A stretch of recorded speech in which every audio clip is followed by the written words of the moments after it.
Welcome to Miss Scarlett. Subscribe and don't miss out on Patreon. Have fun! Max stared at the courtroom ceiling, his brown hair disheveled from weeks of stress, as the judge's gavel echoed through the room. The divorce had been messy enough, but gambling away their shared savings and investments had turned it into a catastrophe. Diane sat across from him, her eyes blazing with a mix of betrayal and triumph. She had every right to be furious. He'd squandered everything they'd built together over a decade of marriage. The judge, a stern woman with a reputation for unconventional rulings, leaned forward and announced the sentence. Thompson, you have two choices. Serve time in jail for your financial crimes, or repay your debt through service to the plaintiff.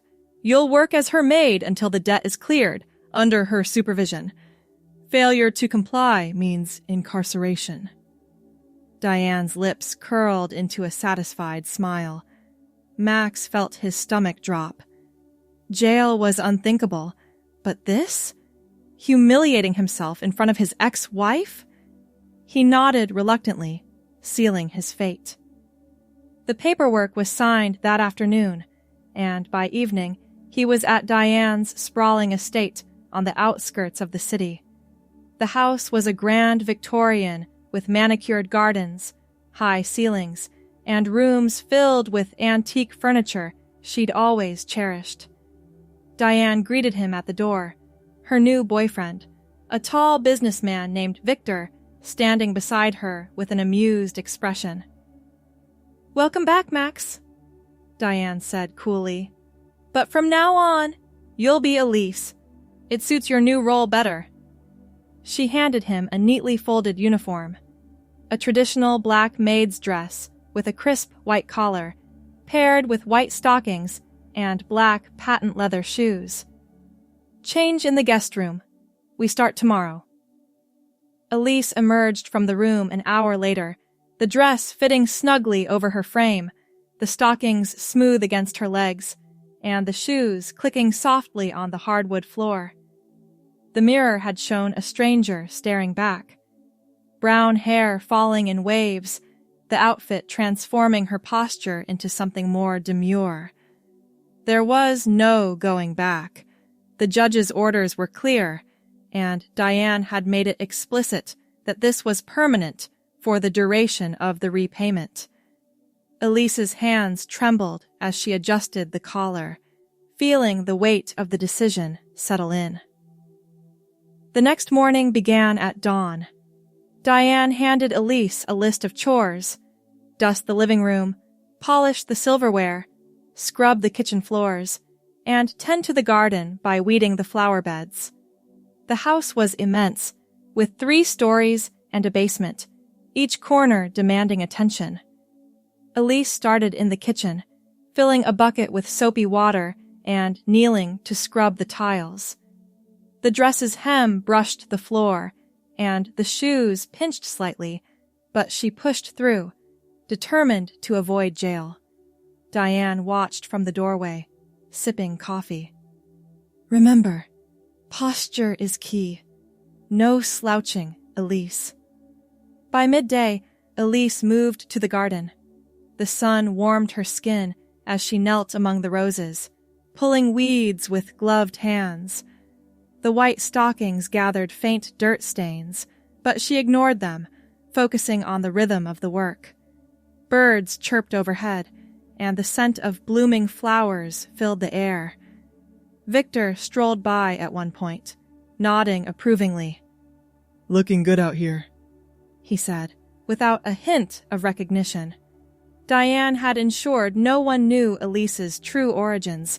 To the world, she was just the new maid. That evening, Diane announced her first dinner party. We'll have 6 guests, business associates of Victor's. You'll serve drinks, appetizers, and the main course. Make it flawless.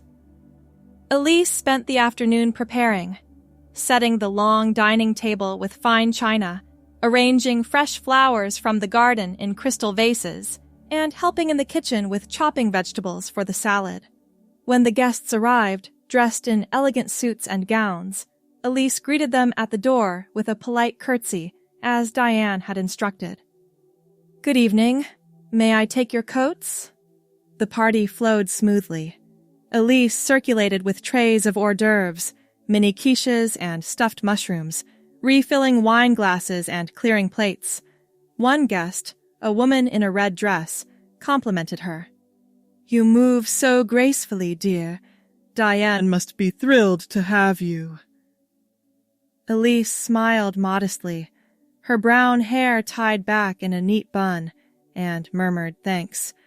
No one suspected. They chatted about stocks and vacations while she worked invisibly in the background. Diane caught her eye once, giving a subtle nod of approval. Victor laughed heartily at a joke, his arm around Diane, and Elise felt a pang of isolation but kept serving, the black shoes echoing softly on the marble floor. Days turned into a routine. Each morning, Elise woke in the small servants' quarters at the back of the house, slipping into the uniform without hesitation. Breakfast preparation came first. Fresh coffee, toast, and eggs for Diane and Victor, who often lingered over newspapers. Then, cleaning the bedrooms, making beds with precise hospital corners, and laundering linens. The garden required daily attention, watering plants, trimming hedges, and planting new bulbs as spring progressed. Elise's hands grew calloused from the tools, but she found a strange solace in the outdoor work, watching butterflies dance among the petals. One afternoon, while polishing the grand piano in the sitting room, Diane entered with a stack of invitations. "Another party this weekend. Make sure the silver is spotless." Elise nodded, buffing the keys until they gleamed. Victor had started bringing work home, hosting informal meetings where Elise served coffee and pastries. During one such gathering, a colleague asked about her. "Where did you find such efficient help, Diane?" She replied smoothly, "Elise came highly recommended. She's indispensable now." Elise poured refills, her white stockings whispering against the carpet, maintaining the facade. The rhythm continued, with Elise adapting to the demands. She learned to iron Diane's dresses perfectly, folding them with care, and even assisted with small repairs around the house, like fixing a loose doorknob in the study. The large home felt less intimidating as she navigated its halls, the black dress becoming a second skin. Guests at the parties remained oblivious, praising the impeccable service. One night, after a particularly lively event with laughter echoing through the dining room, Elise cleared the last of the dessert plates, exhaustion settling in, but satisfaction too. She'd managed it all without a hitch. Then, Diane's sister Laura arrived unannounced one weekend. Laura was a vibrant woman in her 40s with a keen eye for details and a background in etiquette coaching. She hugged Diane at the door, then spotted Elise dusting a bookshelf. "Who's this? New help?" Diane hesitated, but Laura's persistence drew out the truth over tea in the sunroom. "You mean, that's Max? Oh, this is too good. But look at her. Posture could use work, and that face is begging for some enhancement." Laura insisted on helping. "I'll give her proper training. It's the least I can do for family." Starting that afternoon, she led Elise to the vanity in the guest room, seating her before the mirror. "First, deportment. Stand tall, shoulders back, chin up." They practiced walking across the room, Elise's black shoes clicking in measured steps, the white stockings accentuating each movement. Laura demonstrated graceful turns, how to curtsy without wobbling, and even how to carry a tray without spilling. Imagine a book on your head. Balance is everything. The lessons extended into the evening. Laura pulled out her makeup kit. "Now, let's feminize that look a bit more. Start with foundation to even the tone. She applied it gently, blending with a sponge. Coral lipstick for a pop of color. See how it brightens your smile? Elise watched in the mirror as her lips took on the soft hue, transforming her expression. And smoky eyeshadow to add depth. Blend the grays and blacks here, like this. The tutorial lasted an hour, with Laura explaining techniques, curling lashes, applying mascara for volume, and shaping brows with a pencil. Elise's brown hair framed the new face, making her appear more polished, more integrated into the role. The next day, Laura continued the training in the garden. Deportment isn't just indoors.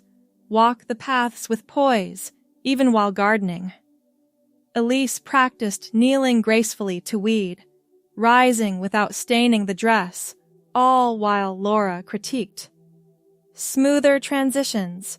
Think elegance in every action. They moved indoors for more makeup sessions, experimenting with subtle variations of the smoky eyes, but always returning to the core look. Laura shared tips on skincare, recommending creams to keep the skin soft, and even suggested hairstyles that complemented the uniform, like soft waves or a French twist for Elise's brown hair. As the week progressed, Laura's involvement deepened. She accompanied Elise on chores, turning them into lessons. While cleaning the library, she taught proper dusting techniques with a feather duster, emphasizing fluid motions. It's not just clean, it's presented beautifully. In the kitchen, preparing lunch became a class in table manners, even for the maid. You never know when you'll need to demonstrate. Elise applied the coral lipstick before each session, the smoky eyeshadow becoming a daily ritual that enhanced her features, drawing out a femininity she'd never explored. Diane observed with amusement, often joining in. Laura's right. You're improving already. Victor, during his meetings, noticed the change too, commenting on the refined service. The dinner parties grew more frequent, now with Elise not only serving but embodying the grace Laura instilled. At one event, guests marveled at the seamless hosting, one man even toasting to the impeccable staff. Elise curtsied perfectly, her brown hair catching the chandelier light, the makeup adding an air of sophistication. Laura extended her stay, turning training into a daily regimen. Mornings began with deportment walks around the estate's perimeter, Elise practicing heel-to-toe steps in the black patent leather shoes, the white stockings pristine despite the gravel paths. Afternoons focused on makeup mastery. Laura taught blending techniques for the smoky eyeshadow, ensuring it wasn't too heavy for daytime, but dramatic enough for evenings. Layer the coral lipstick with a gloss for staying power, she advised, demonstrating on herself first. They incorporated role-playing scenarios. Pretend you're serving a difficult guest. Remain composed. Elise acted out pouring tea while Laura feigned complaints, learning to respond with calm apologies and quick fixes. The garden sessions evolved, with Laura showing how to arrange flowers artistically for table centerpieces, combining horticulture with aesthetic training. Elise's hands, once clumsy, now moved with precision, clipping stems and tying ribbons. One evening, as they sat in the parlor, Laura delved into voice modulation. Soften your tone, make it lighter, more melodic. They practiced greetings and responses, Elise repeating phrases until they flowed naturally. The coral lipstick felt like a constant reminder, her lips moving with newfound expressiveness. Smoky eyeshadow framed her gaze, making eye contact during service more engaging. Diane hosted a larger party midweek, inviting 20 guests for a cocktail hour that spilled into the garden. Elise prepared meticulously, chilling wines, arranging canapes on silver platters, and setting up outdoor lanterns. With Laura's training fresh, She glided through the crowd, offering drinks with a poised smile, her brown hair styled in elegant waves. Guests complimented the ambiance, unaware of the effort behind it. Victor pulled Diane aside, whispering praise for the transformation. The training intensified. Laura introduced accessory lessons. How to wear aprons that complemented the black dress, tying them with neat bows. She taught nail care, filing and polishing Elise's nails in a neutral shade that matched the uniform. Details matter, Laura emphasized. Evenings ended with reviews, discussing what went well in the day's chores and what to improve, always circling back to makeup application for consistency. As spring turned warmer, the garden demanded more work.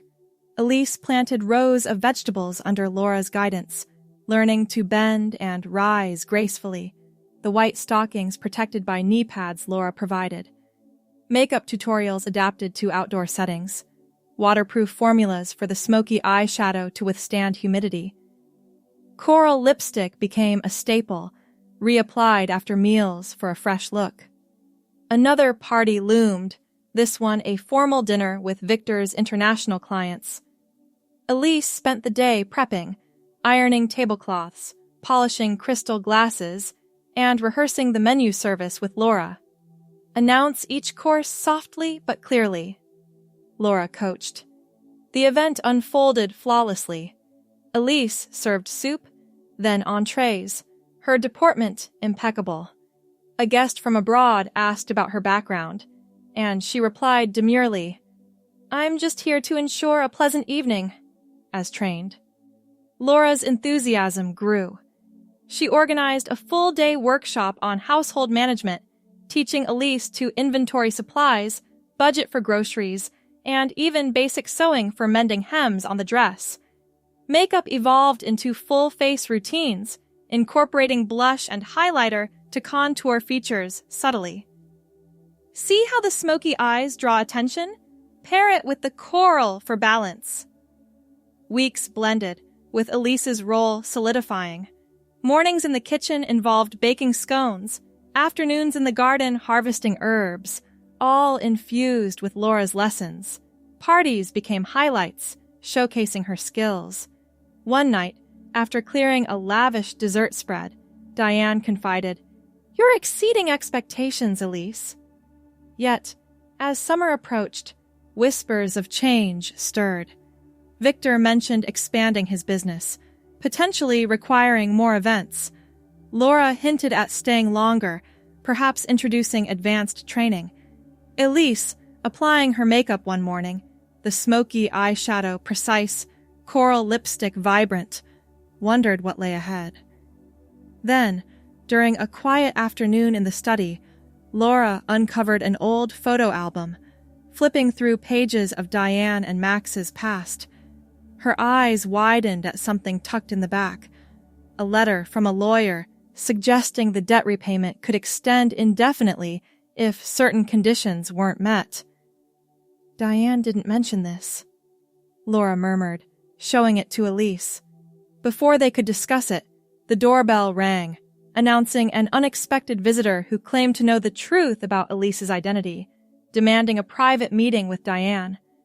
As the stranger entered, Elise's heart raced, the cliffhanger of revelation hanging in the air. Hope you enjoyed the story so far. The rest will be available on Patreon.